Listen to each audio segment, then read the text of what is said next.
అందరికీ నమస్కారం. ఈరోజు మనం బైజూస్ ట్యాబ్స్ అనే దాని గురించి దాని మెయింటెనెన్స్ ఎలా అనేది మాట్లాడుకున్నాం. సో మొదట మనం గౌరవ ముఖ్యమంత్రి వారికి మనం అందరూ కృతజ్ఞతలు చెప్పాల్సినటువంటి అవసరం ఉంది. మనం చదువుకునేటప్పుడు మొదట పలక అనేది లేకుండా బాధపడ్డాం. తర్వాత నోట్స్లు, తర్వాత టెక్స్ట్ బుక్స్ కోసం, సెకండ్ హ్యాండ్ బుక్స్ కోసం ముందే మాట్లాడుకున్నాం. కానీ ఇప్పుడు పిల్లలకి విద్యా వ్యవస్థలో పిల్లలకి ప్రతి ఒక్కటి కూడా వారు అందివ్వడం జరుగుతుంది. అందులో భాగంగా అసలు ట్యాబ్ అనేది మనం చూడలేనటువంటి, ఊహించలేనటువంటి విషయం. ఒక ట్యాబ్ పిల్లల చేతికి ఇవ్వడం అనేది. సో అలాగా అందులోనూ బైజూస్ కంటెంట్ని దాన్ని లోడ్ చేసి ఆ వయసులో విద్యార్థులకి ఇవ్వడం అనేది నిజంగా చాలా గ్రేట్ థింగ్ అని నేను భావిస్తున్నాను. సో అలాంటి గ్రేట్ థింగ్ని మనకి అందించారు కాబట్టి దాని మెయింటెనెన్స్ కూడా మనం చేయాల్సినటువంటి బాధ్యత మనపైన ఉపాధ్యాయులుగా ఉంది కాబట్టి ఈ శిక్షణని ఏర్పాటు చేశారు.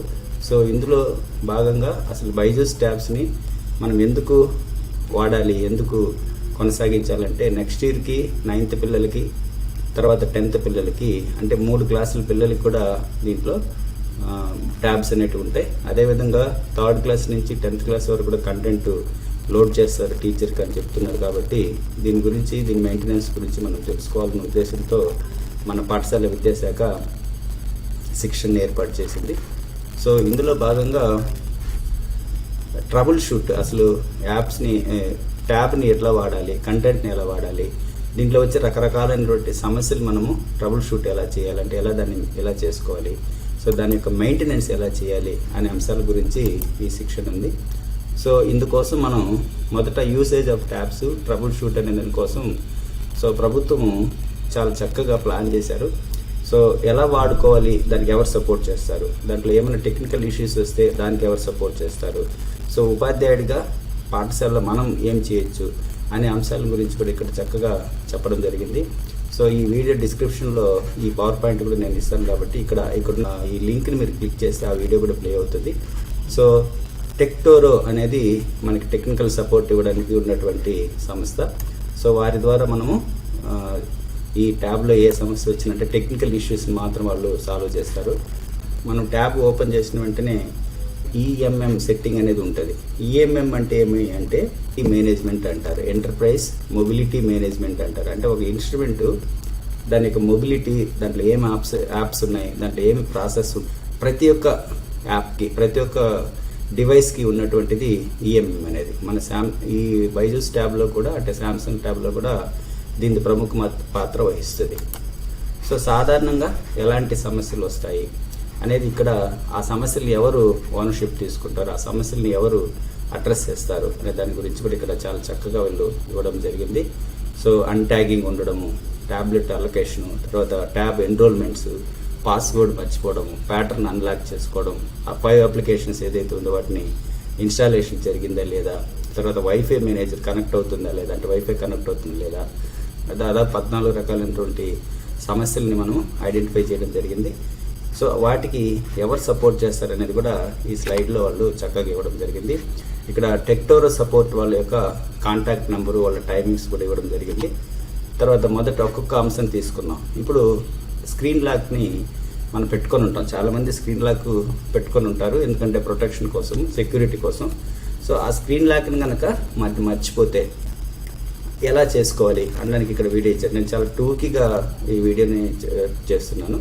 సో ఈ స్క్రీన్ లాక్ను కనుక మనం మర్చిపోతే దాన్ని ఎలా చేసుకోవాలి అనే దానికి ఇక్కడ చక్కగా వాళ్ళు స్టెప్ బై స్టెప్ ఒక ప్రాసెస్ ఇచ్చారు. అప్పటికి కూడా మనం కాకపోతే ఇక్కడ కస్టమర్ కేర్ నెంబరు ఇవ్వడం కూడా జరిగింది. అదేవిధంగా ఇక్కడ ఉన్నటువంటి ఈ వీడియో చూస్తే కూడా మీకు చాలా చక్కగా చేసుకోవడానికి వీలవుతుంది.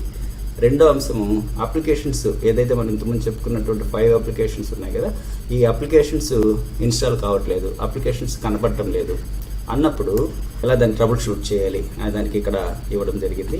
తర్వాత no network available in wifi manager. Wifi manager కనుక అక్కడ మనం రెండో యాప్ అది వైఫై మేనేజర్ కనుక చేసినప్పుడు ఎలాంటి నెట్వర్క్ లేదు అని వస్తుంది.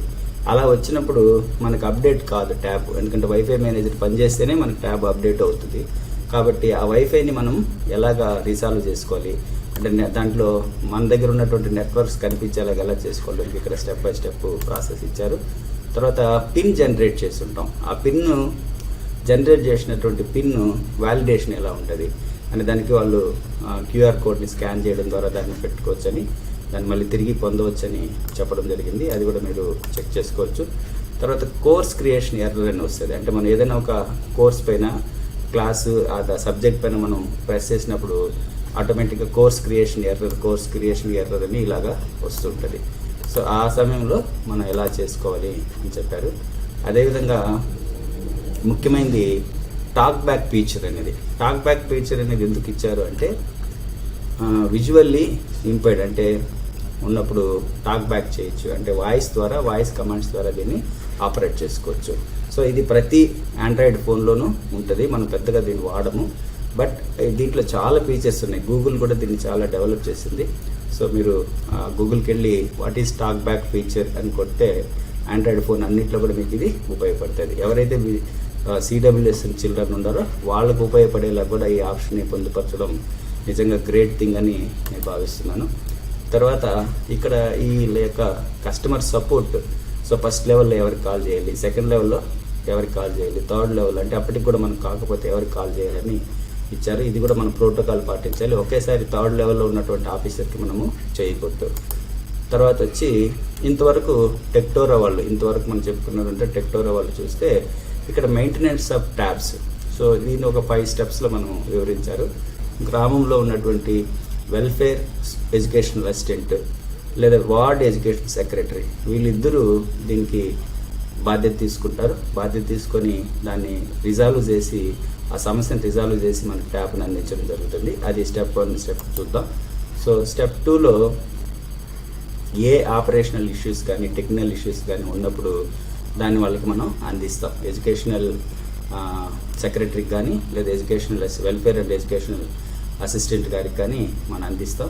సో అది వాళ్ళు చెక్ చేస్తారు. ఆపరేషనల్ ఇష్యూస్ ఉంటే కనుక వాళ్ళే సాల్వ్ చేస్తారు. అంటే వాళ్ళకు కూడా దీనిపైన సెక్షన్ ఉంది. సో కాబట్టి వాళ్ళే దాన్ని సాల్వ్ చేసి రెక్టిఫై చేసి స్టూడెంట్ కానీ లేదా పేరెంట్ కానీ అందిస్తారు. ఒకవేళ అది టెక్నికల్ ఇష్యూ కనుక ఉంటే దాన్ని వాళ్ళు ఏం చేస్తారంటే ట్రాకింగ్ పర్పస్కి సెక్రటరీ డిపార్ట్మెంట్కి దీన్ని నమోదు చేస్తారు. అంటే వాళ్ళు టెక్నికల్ ఇష్యూలు వాళ్ళు చేయలేకపోవచ్చు, అప్పుడు టెక్టోరా వాళ్ళ ద్వారా లేదా శాంసంగ్ వాళ్ళ ద్వారా కొన్ని దాన్ని చేయించి వాళ్ళు ఇవ్వాల్సి వస్తుంది. కాబట్టి దానికి ఒక ట్రాకింగ్, అంటే మనం ఎప్పుడు తీసుకున్న డేట్ దగ్గర నుంచి ఎన్ని రోజుల్లో తిరిగిస్తారని ఒక ట్రాకింగ్ సిస్టమ్ని డెవలప్ చేశారు. చూడండి ఎంత కేర్ తీసుకుంటున్నారని. ఇక్కడ వీళ్ళు ఏం చేస్తారంటే ఎవరికైతే ఇలాంటి ఇష్యూస్ ఉన్నాయో దాని సమీపంలో ఉన్నటువంటి శాంసంగ్ సర్వీస్ సెంటర్కి తీసుకెళ్తారు. అంటే అది కూడా వాళ్ళకి మ్యాపింగ్ చేయబడి ఉంటుంది. సో ఆ మ్యాపింగ్ చేయబడినటువంటి సర్వీస్ సెంటర్స్కి వాళ్ళు తీసుకెళ్ళి దాన్ని రిపేర్ చేసి తిరిగి పేరెంట్కి కానీ ఆ చిల్డ్రన్ కానీ అంటే చైల్డ్కి కానీ దీన్ని వాళ్ళు రిటర్న్ చేస్తారనమాట. అంటే 2 స్టెప్స్లో వీళ్ళు పనిచేస్తారు. ఒకటి మామూలుగా టెక్నికల్ ఇష్యూ ఉన్నప్పుడు శాంసంగ్ వాళ్ళకి తీసుకొని వెళ్ళడం, ఆపరేషనల్ కనుక ఉంటే కనుక వాళ్ళే దాన్ని చేసి ఇవ్వడం అనేది జరుగుతుంది. సో ఈ విధంగా ఈ బైజూస్ ట్యాబ్స్ని మనం కంటిన్యూస్గా వాడుకోవడానికి, దాంట్లో ఉన్నటువంటి పాఠాలను పిల్లలకి నేర్పడానికి ఇది చాలా చక్కగా ఉపయోగపడేటువంటి ప్రోగ్రాము.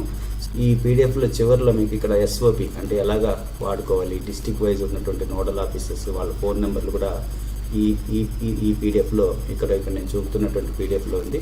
అదేవిధంగా ఇది ఎలా పనిచేస్తుందని కూడా యూజర్ మాన్యువల్ కూడా ఉంది. సో ఇది క్లుప్తంగా డైట్ వారి ద్వారా జరిగినటువంటి శిక్షణకి క్లుప్తంగా మరియు సమగ్రంగా అంటే విద్యార్థులకి అంటే నెక్స్ట్ అంతా CBSE సిలబస్ వస్తుంది కాబట్టి ఆ CBSE సిలబస్లో ఉన్నటువంటి పాఠాలను వాడుకోవడానికి ఈ ట్యాబ్స్ చాలా బాగా ఉపయోగపడతాయి. దాంట్లో ఉన్నటువంటి భిన్న రకాలైనటువంటి ప్రశ్నలు కానీ వీడియోస్ కానీ తర్వాత క్విజెస్ కానీ అన్నీ కూడా ప్లే చేసి మెరుగైనటువంటి ఆంధ్రప్రదేశ్ని ఎడ్యుకేషన్లో మనం నిర్మించడానికి మనం వంతు కృషి చేస్తాం. అందరికీ ధన్యవాదాలు.